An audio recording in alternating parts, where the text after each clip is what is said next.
Hi, I'm Angela Laird, Miss Salado 2013, and I was diagnosed with Lyme disease 3.5 years ago. October 5th, 2013, I attended the IDSA guidelines protest in San Francisco held by limedisease.org. The Infectious Diseases Society of America, or the IDSA, sets the treatment guidelines for Lyme disease held up by the CDC.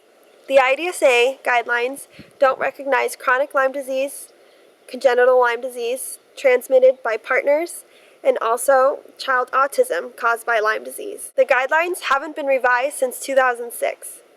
I was fortunate enough to be cured from my Lyme disease within 28 days of antibiotics. Others aren't so lucky.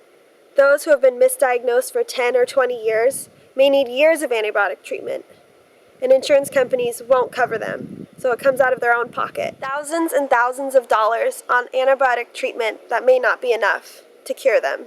It's time that Lyme disease has a voice. Here are some of its voices. Can you tell us a little more about your experience with Lyme disease? Sure. For a long time, like most people, was untreated, undiagnosed. I was originally diagnosed with fibromyalgia, and I was dating somebody who had Lyme when I was diagnosed in 2008.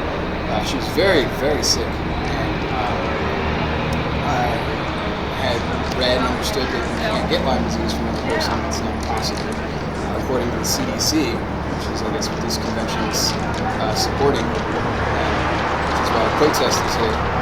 And so I actually went undiagnosed for about 4 years because of that, and was chasing ghosts and trying to find a solution to what was going on with my body. And what are your symptoms?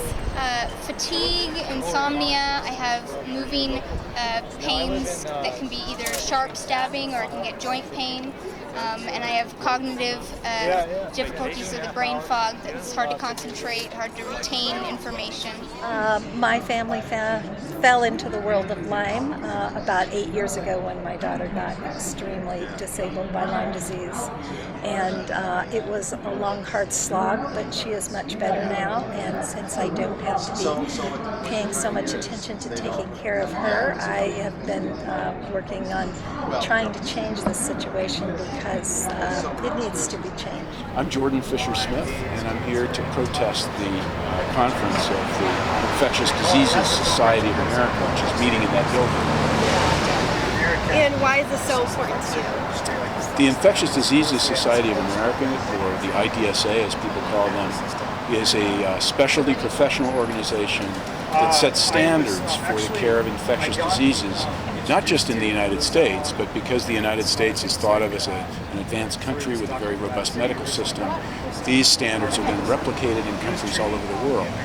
And as these guys have decreed, basically, we're only going to get 28 days of treatment.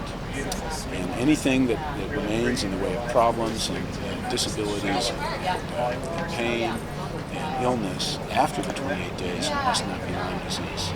If you're cured, what you have for the rest of your life. So we have a responsibility to our community, not only for ourselves, but you don't realize how powerful a person you are. That's what I want to say. You do not realize how powerful you are until you do something, and then you start to find out that you're affecting people, pets, environment, and we're strong, powerful people.